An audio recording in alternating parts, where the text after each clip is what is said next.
So the KTM SMC, our good friend Ted has just lent me this, going down the bumpiest, literally the bumpiest road that I know. So this is a good test for it straight away. I can tell you that suspension feels great. I know nothing about this bike, which is refreshing actually. I usually know everything about the bike before I ride one, and so it's kind of nice just to get on it and ride. And I can say that the ride quality is excellent. It's obviously WP, being KTM, they own WP suspension. Used to be known as White Power a long time ago, and I think they changed that because of connotations to do with that term. And now it's called WP these days, and feels very sublime, probably like the latest Showers actually. Suspension is really getting so good. This feels particularly nice. It's a lot more supple than the Öhlins spring on the back of my Street Triple, which I'm riding today, which he's actually riding. Whilst I ride this, because I'm kind of out with the crew. We've got about 12 of us today on this ride. Sounds pretty good, doesn't it? 690cc single. Reasonable torque, not bucket loads, but ample, and it's pretty smooth, I have to say. KTM in recent years have always made the most powerful single cylinder bikes, and very smooth and a lot of fun. They seem to be a little bit more reliable than their twins as well. They've been in the news recently for kind of camshaft problems, I think. And it seems to have really affected their sales and their share price overall. I can say this is on these type of back roads that are really bumpy and horrible and gnarly. It really is very nice.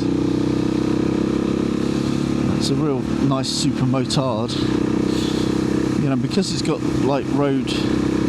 It's got the lace spoke wheels, but because it's got like road type tyres on it and stuff, and a decent width, there's plenty of grip and control, and it feels very nice. So many gears we got here, 6 gears. So it's kind of got like this dual display here. I don't know if this is extra, this thing he's bought here with the temperature on and the RPM and the gear indicator. I'll have to ask him offline when I've finished the ride.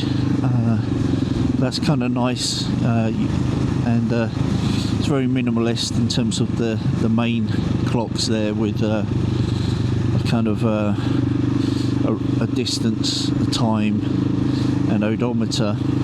It's nice to see the revs, that's for sure.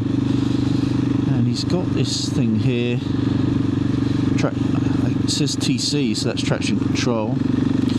Some gravel there. He's got it on 2. I'm not sure what 2 is. 2 probably allows a few slides, no doubt. Backing it in.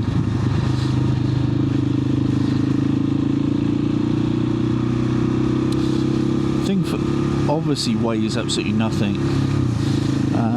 If I had to guess the horsepower of this, I don't know. It'd be hard to say, actually. I'd say probably 65, maybe. See when I speak with him. But happy little thing, yeah.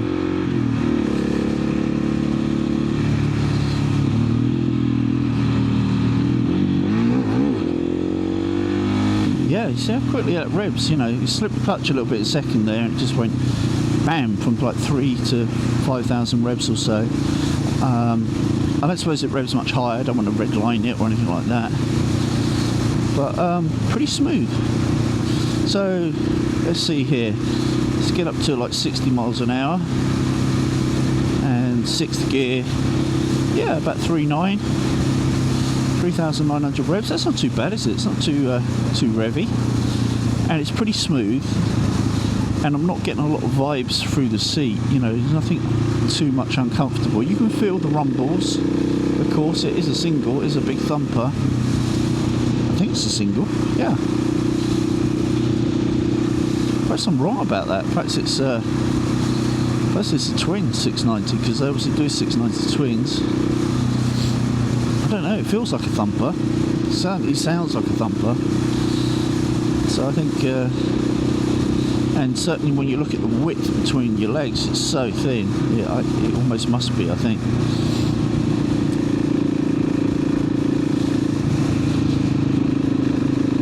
Pretty good though for this kind of environment. You're going to be going up and down the gearbox a lot, either just to keep the revs up, to keep the bike a little bit smoother, or to make decent progress, but a lot of fun. Hello, Mr. Cowles. Now I'm out with my new camera set up today. I've got it on the neoprene lanyard, my Osmo 4.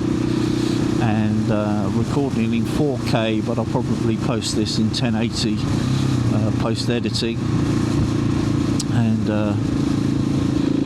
yeah, it's I got the DJI MkII wireless mic on, and you know, that went really well with the first time I tested it. Felt good.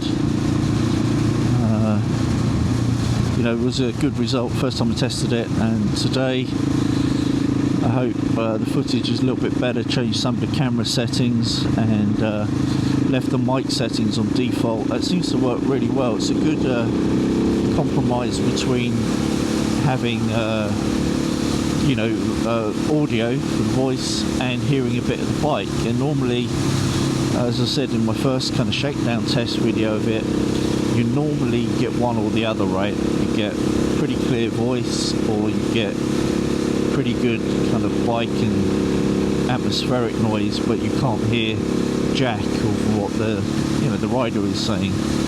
And this seems to be like, you know, I hate using the phrase, but it seems to be genuinely game changing, you know, for vloggers, this wireless setup with this camera.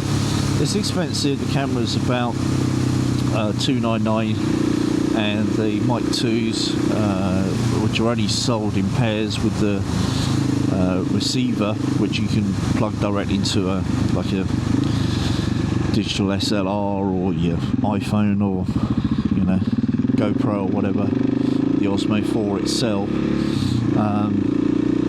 They are $299. So with the neoprene lanyard to the door, you're looking about, you know, $750, something like that. So a lot of money, but hey, you've got to spend your money on something, have a little bit of fun. So been trying it out, and it's pretty good setup so far. So pretty pleased that will do me moving forwards. I have to say, this bike is better than I was expecting. I thought it would be quite a bone shaker. I thought I'd be getting a lot of hand vibes, and I am getting vibes through the handlebars. It's very vibey actually, but it's not sending my hand to sleep. It's not you know, annoying vibes or anything like that. So that's nice. And but the lightness, of course, is fantastic in the handling. I think you may have changed the seat on this. I'll try and verify that after the ride as well. It's a cool looking seat. It's probably a bit of a gel seat, and it's relatively comfortable. I'm not suggesting you want to ride this thing 300 miles in a day or something, but you know, you want to go out for a 100-mile flat or something. This is yeah, this would be awesome. This is a lot of fun. I could if I had a bigger garage, more garage space, I could definitely see myself having something like this for those days when you just fancy hammering down twisty, bumpy back roads, the sort of roads we call in England B roads, and sort of roads we call here the kind of back roads and the forest trails, where you're maybe slipping from gravelly roads and a bit of hard impacted mud roads to back to grip and tarmac and stuff. But yeah, this is actually very pleasant, you know. Feels great around 60-65 miles an hour. I wouldn't want to be pushing this at like 80-90 all day long, but you can sit here all day long at 60. It's pretty smooth. It's fun. And, yeah,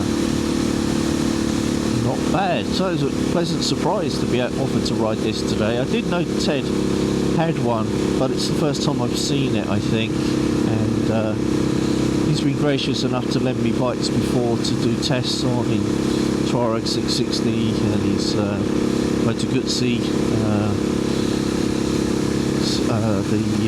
not the Stelvio, but the other one that name escapes me, but the modern Moto Guzzi.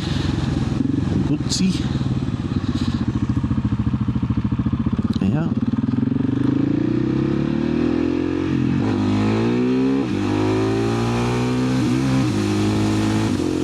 Actually, the quick shift is great on it. Typical KTM, very smooth, very quick. So you can actually accelerate very quickly on this. It's got quite low gearing, of course, you know. So,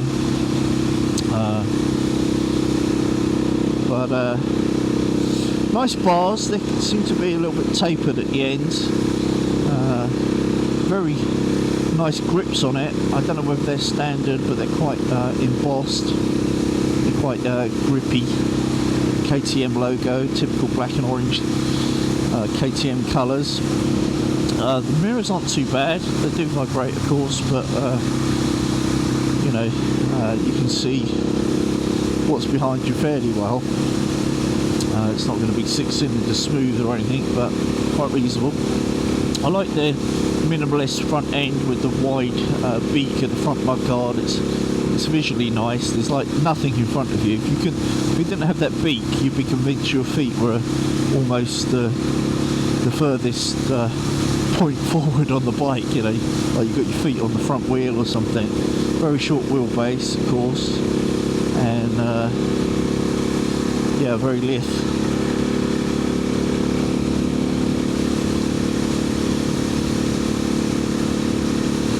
Now on this bike, I think he has an Arrow exhaust. I will check on that, and I'll also try and find out if he knows how much of a difference that makes to the power. So I did actually catch up with him after the ride. I lost just a tiny bit of footage at the end there. I must have pressed the, I don't know, I pressed something on the camera basically when I was adjusting it and turned it off. But he did confirm it had an aftermarket seat on it, which was more comfortable, and an aftermarket dial to highlight the revs. But other than that, it was a stock bike, and it was a lot of fun. It's very, very light, very peppy, and it's a very good looking bike. KTM have been in the news a little bit lately with some negative reports, mainly around the 790 twin engine, I believe, but also some of the Husky singles. So I'm not really sure. Do your own research on that before deciding to buy such a model. But in essence, it looked great. It had great ride quality. It was pretty smooth for a big thumper and very characterful. So yeah, if that's sort of thing that you're looking for, get yourself down to your local KTM dealership and have a sit on one.